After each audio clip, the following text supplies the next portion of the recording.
We're now going to enter the construction phase, the last big bin, and I'll just read you what BCA says about it. Successful construction phase commissioning is a well-coordinated quality assurance process that encompasses installation, startup, functional testing, and training. During the construction phase, the commissioning team works to ensure that equipment, systems, and assemblies are properly installed, integrated, and operating in a manner that meets the OPR, which is the critical, I think, distinction for commissioning. Functional testing and documentation provide valuable performance benchmarks, acceptance criteria, and a baseline for the future operation and ongoing commissioning of the facility. So this is where the rubber basically hits the road. And we are going to look first at the submittal review phase of commissioning. And Mike's going to talk about that. There are two issues that have come up around the construction checklists. One about the checklists. Generic construction checklists or manufacturer's installation checklists are being utilized for pre-functional verification in lieu of checklists customized for the specific project requirements. Is one issue that they've identified. And the second is about functional testing, so I'll leave that one until that. So Mike.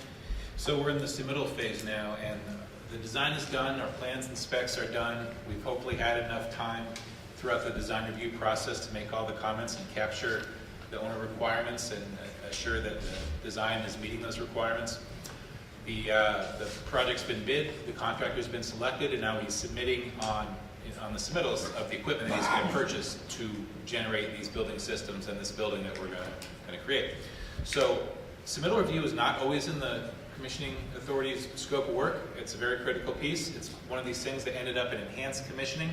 It's not always elected, but as Sam mentioned, I think most of the time on the projects I see when we are doing fundamental commissioning for LEED, that enhanced commissioning scope is picked up as well, because for a modest effort, you just really get a lot of value out of it. A lot of things can be picked up. A lot of things are easily identified during that submittal phase on paper before they're in the field, and just 10 times harder.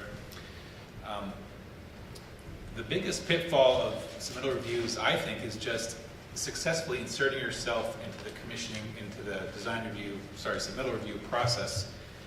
Submittal review, because it's such a sort of schedule, turnaround-oriented thing, it has to sit on somebody's desk for no longer than this many days before it has to go to the next person down the line, and eventually that piece of equipment has to be purchased, and there's lead times and there's construction schedules.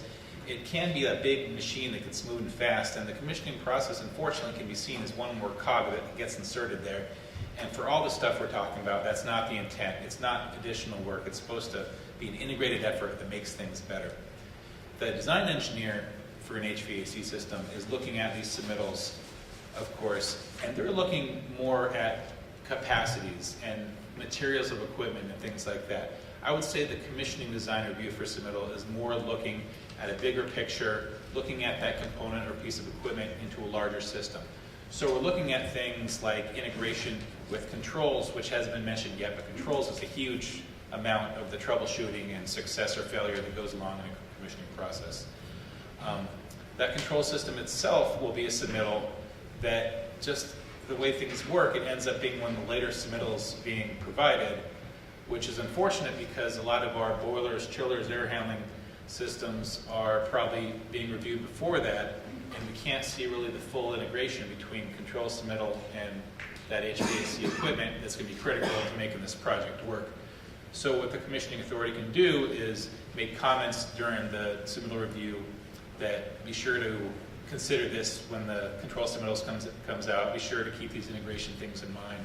Those are the nature of the commissioning design review, or commissioning submittal review, as opposed to say that this boiler is only operating at this efficiency at this outside air temperature when it said it was supposed to be something else. I'd put that more in the design engineers court, although the commissioning authority could certainly raise something like that too.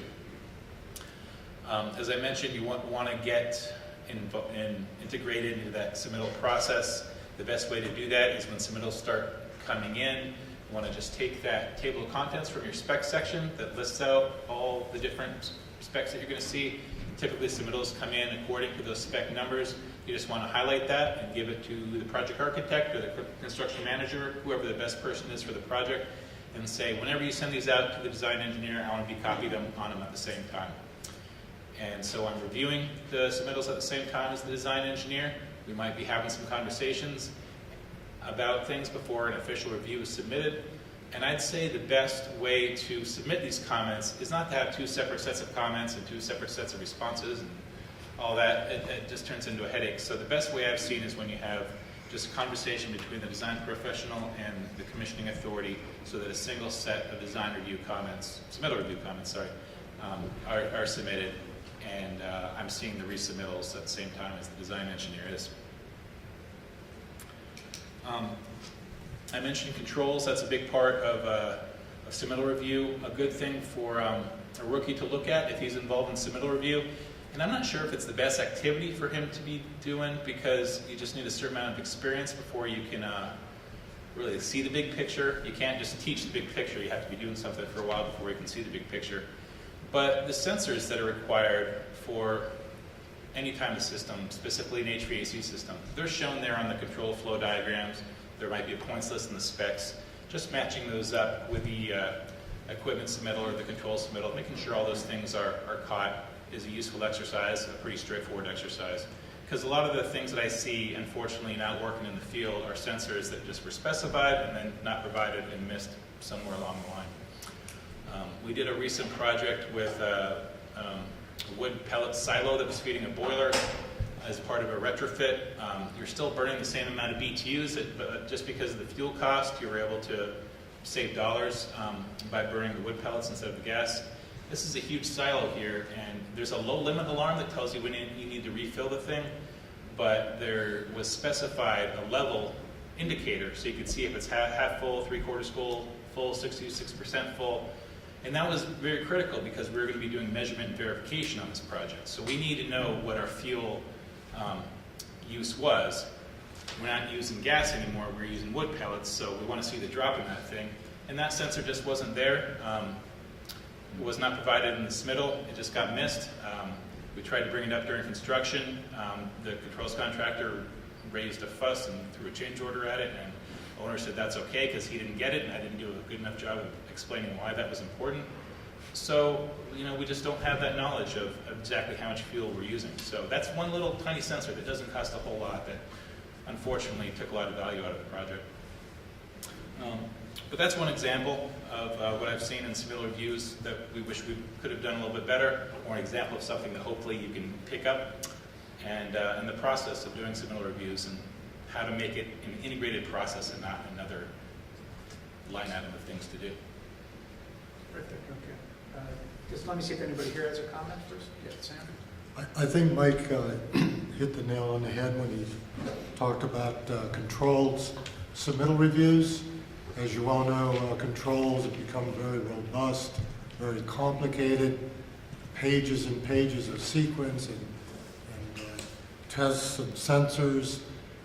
This is the design team and the commissioning engineer's last opportunity to look at these controls, look at the submittals, look to see if the sequence of ops makes sense and work before this whole system is put in and it doesn't work, and then you have to make changes and the owner's clock is ticking. So I think control submittal review is probably one of the more important ones.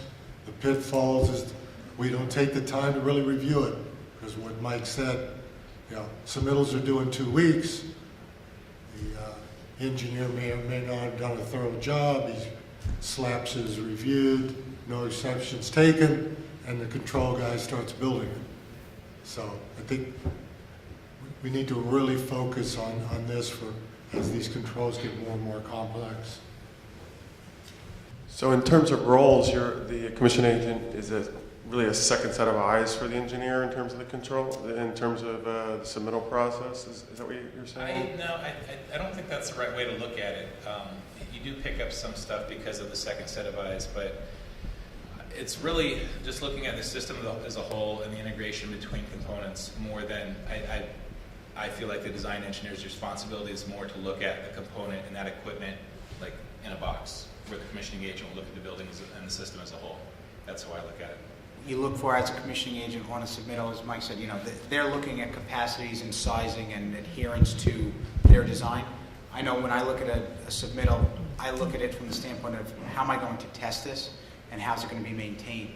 So the engineer might say, oh yeah, it's a 10 horsepower, and I spec 10 horsepower when I got 10 horsepower. But I look at it as, where's the access door to even go in there and verify that it's 10 horsepower? Is it on the right side of the unit, which on the right side of the unit happens to be up against the wall? Well, that's great, but once they put it in, you know, the 10 horsepower could never be verified because I can't access the unit. So I might look at things like that. You know, to add to Mike's comment about the controls, you know, I like to celebrate my horror stories just as much as the wins. But we had a project where we looked at the control submittal, and you know, as Sam mentioned, they have 5 days to turn it around. So we had 3 days because they needed a day to incorporate our comments. And we looked at it and we looked down and we said, all right, well, when we're doing our testing, we're going to need pressure ports, we're going to need flow meters. Okay, they said here that they have this and they have a flow sensor. Now they said flow sensor, not flow meter. So when we went to this job site and we started looking at it, we noticed it was a flow sensor in the sense of, is there flow, yes or no? Whereas the owner wanted, is there flow as far as GPM, so I can calculate BTUs out of this piece of equipment.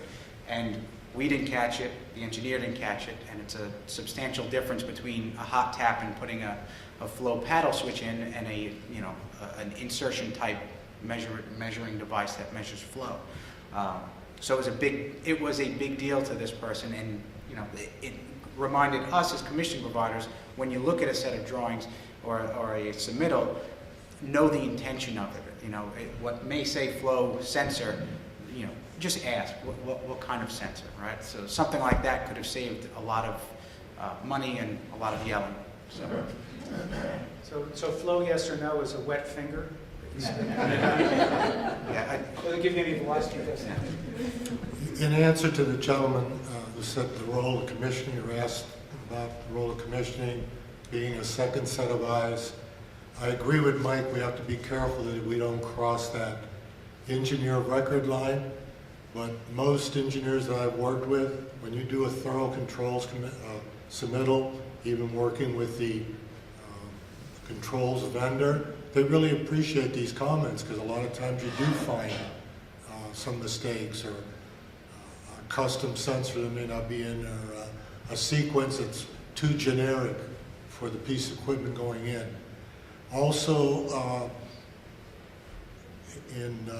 if you're working in a hospital, pharmaceutical, some of these controls are almost life safety in nature. Pressure differentials in a vivarium, pressure differentials in a class 2 lab. You know, somebody could get hurt if you don't have sensors and alarms and modes that work correctly. So you're right, Mike and Holt, that you have to be careful that you're not called in as someone who made a suggestion or someone who reviewed the controls design, and you know, bring your lawyer and your bank book. At the same token, you have a responsibility to make sure you've done your best to review and make comments before that submittal process is over. Great. Okay, I think we're going to, I want to conclude this session with something that that's emerging to me about rookies potentially. It sounds like, as Mike was saying, in the submittal process, it's sophisticated enough.